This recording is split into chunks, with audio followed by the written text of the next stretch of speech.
beraberdir A vurulsun x sıfır m'in kvadratı plus n.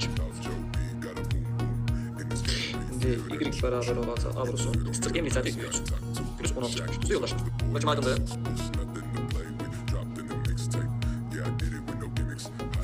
Yaxşı, təpə nöqtəsindən istifadə elə. Sən bir dənə A-nı necə tapa bilərsən? Nə bilirsən, o A3-dür. Koordinat başında qırıq 3-dür. A1 4. Bu məsafə 4-dür. Bu məsafə 4. Sonda B nöqtəsinin koordinatı nəymiş?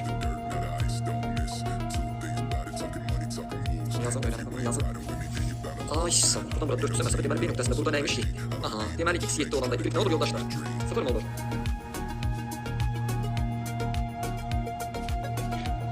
Ay, sağ. X'in yerinə gəl 7 yazar. A vurulsun 7'den 3 tane 4 kvadrat olacaq. 16 A üstəlik 16 beraber nəyə? 0. 16 beraberdir. Mənfi 16 A olacaq. 16 beraber mənfi 16 A olacaq mənfi 1. Sənin funksiyon 1'miş. Mənfi 1 vurulsun bu şəkildə. Düzdür? Şimdi səndən o C hündürlüyünü soruşur. Bu C'nin C burada değil mi? Necə taparıq bunu? O C'ni necə taparıq? C'nin koordinatını necə tapa bilərik? Onu da bilirsiniz demək başa düşürsünüz.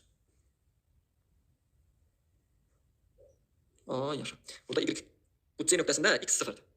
Ay sonra x beraber 0 yazanda. Mənfi 1 vurulsun. 9, mənfi 9, üstəgəl 16. Nəyə bərabər olur? 7'yə. Deməli, bu nöqtənin koordinatı nə qədərmiş? 7. Buradan bu məsafə nə olacaq? Məsəl. Görün, aydındır bu məsələ yoxsa? Hamı başa düşdü mü bunu?